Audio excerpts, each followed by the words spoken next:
Hello दोस्तों, स्वागत है आपका हमारे YouTube channel maths Mantra by Naveen sir के अंदर। आज हम पढ़ने वाले संस्कृत व्याकरण का सामान्य परिचय का भाग 4।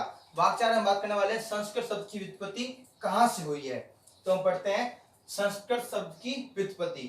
संस्कृत शब्द की व्युत्पत्ति हुई है सम प्लस स प्लस डुक्रिय प्लस कत प्रत्यय से। तो सम यहाँ पर क्या है, हमारा उपसर्ग है, स का यहाँ पर आगम हुआ है और डुक्रिय धातु है जिसमें क्री शेष रहता है हमारे पास, और कत क्या है, एक प्रत्यय है। और बात करते हैं इसके बारे में। कत प्रत्यय जो होता है वो तीन रूपों में चलता है, पुल्लिंग, स्त्रीलिंग और नपुंसकलिंग के अंदर। तो जो तह होता है, जो कत के अंदर, या इसको त बोलते हैं, त कत पूरा नहीं बोला जाता, त। तो त प्रत्यय में पीछे तह शेष बचता है पुल्लिंग में, स्त्रीलिंग में ता बचता है और नपुंसकलिंग में तम शेष बचता है यहाँ पर।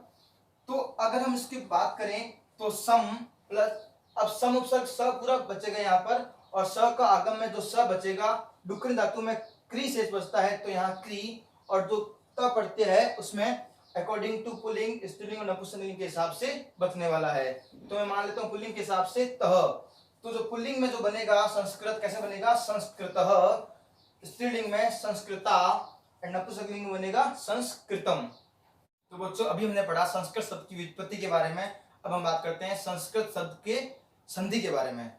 तो संस्कृत शब्द संधि कौन सी है, सम प्लस कृत, इसका क्या हो चुका है, संधि विच्छेद होता है। तो यहाँ पर जब संधि होती है तो यहाँ पर एक स का आगम होता है, तो संधि क्या हो जाती है यहाँ पर, अनुस्वार संधि जो होता है हल संधि का एक भाग। तो सम प्लस कृत क्या हो जाएगा हमारा पास, संस्कृत हो जाएगा। अब हम बात करते हैं व्याकरण शब्द की व्युत्पत्ति और उसकी संधि के बारे में।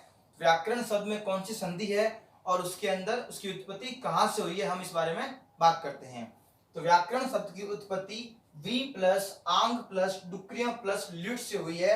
वी यहाँ पर उपसर्ग है, आंग भी उपसर्ग है, डुक्रिय हमारी धातु है जिसमें क्री शेष बचता है, डू और य का क्या हो जाता है, लोप हो जाता है, और ल्युट क्या है, हमारे एक प्रत्यय है। ल्युट प्रत्यय की हम छोटी सी जानकारी लें, उससे पहले बता देते हैं आपको। तो वी इसमें विशेष बचता है हमारे पास आ, तो वी प्लस आ क्या बन जाएगा हमारे पास, यहाँ पर यण संधि से व्या बन जाएगा, और क्री धातु से क्या हो जाएगा, कर बचेगा, क्या बचेगा, कर। तो वी प्लस आ व्या हो जाएगा, और क्री धातु से क्या बचेगा हमारे पास, कर बचेगा। और हमें पता है ल्युट प्रत्यय है, तो ल्युट प्रत्यय के बारे में थोड़ी सी जानकारी लेते हैं। जब भी ल्युट प्रत्यय किसी शब्द के अंत में जुड़ता है तो सभी शब्द क्या होने चाहिए, नपुंसकलिंग होने चाहिए। कहने का मतलब ल्युट प्रत्यय केवल नपुंसकलिंग शब्दों के लिए ही होता है। इसकी पहचान क्या है, तो कैसे पहचानते हैं इसको, तो इस शब्द के अंत में, इस प्रकार के प्रत्यय में शब्द के अंत में नम या णम शेष बचता है। क्या बचता है, नम या णम। नम कब बचता है, जब भी शब्द में अगर र का आगम हो या र आ रखा हो, तब तो क्या बचेगा, णम, अन्यथा क्या बचेगा हमारे पास, नम बचेगा। जैसे उदाहरण होगा गमनम, पठनम, लेखनम, हसनम, यहाँ कहीं भी र नहीं आया है तो नम बचेगा। जैसे व्याकरण है तो यहाँ क्री धातु के कारण र आया है, तो क्या बचेगा हमारे पास, नम। तो वी प्लस आ प्लस डुक्रिय प्लस ल्युट से क्या बन गया हमारा, व्याकरणम बन चुका है। ऐसी बात करते हैं कि व्याकरण शब्द में संधि कौन सी होगी। तो व्याकरण शब्द संधि वी प्लस आकर्णम क्या होगी, वी प्लस आकर्णम।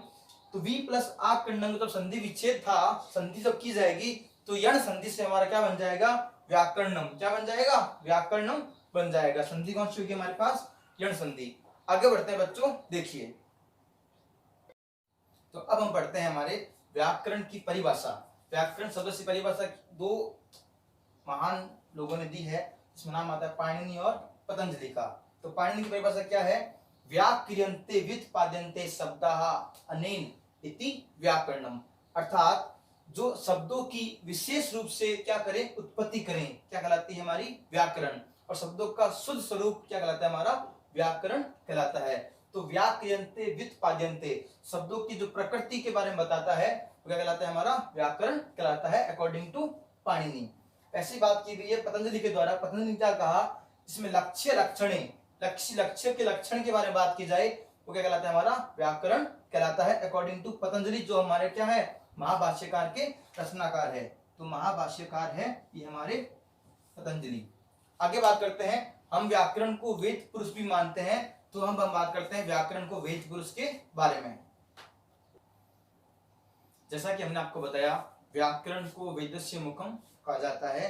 तो देखते हैं जो वेदांग होता है, यानी कि वेद के 6 अंग माने गए हैं, वेद पुरुष के 6 अंग माने गए हैं। तो मान लेते हैं ये हमारे एक वेद पुरुष है, हम इसके थ्रू आपको समझाते हैं कि कौन कौन से 6 अंग वेद के कहे गए हैं। जैसे मैंने बोला व्याकरण वेदस्य मुखम, तो देखिए एक बार मैंने लिखा ये वाला व्याकरण, तो ये क्या कहा गया हमारा व्याकरण का मुख क्या कहलाता है, वेदस्य मुखम।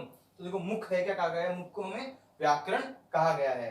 कल्प हमारा 5वां भाग है और छंद हमारा 6वां भाग है। तो देखते हैं जो वेदांग के जो 6 भाग है वो कौन कौन से हैं। जो हमारा मस्तक है, जो हमारा सर है, उसे कहा गया है ज्योतिष। क्या कहा गया उसे, ज्योतिष, जो हमारा पहला भाग माना जाता है। जो हमारे कर्ण है, जो हमारे कान है, उन्हें कहा गया है निरुक्त। और जो हमारा नाक है, नासिका है, उसे कहा गया है शिक्षा। और जो हमारा मुख है उसे कहा गया है हमें व्याकरण। और जो हस्त है, हाथ, उसे कहा गया है कल्प। और अंतिम जो हमारे पाद है, जो पैर है, उसे कहा गया हमें छंद। तो दोस्तों आप हमें बताइएगा कि हमारा ये वीडियो कैसा लगा आपको। यदि आपको कोई भी समस्या हो तो प्लीज कमेंट बॉक्स में जरूर बताएं। थैंक यू दोस्तों, स्टे होम स्टे सेफ।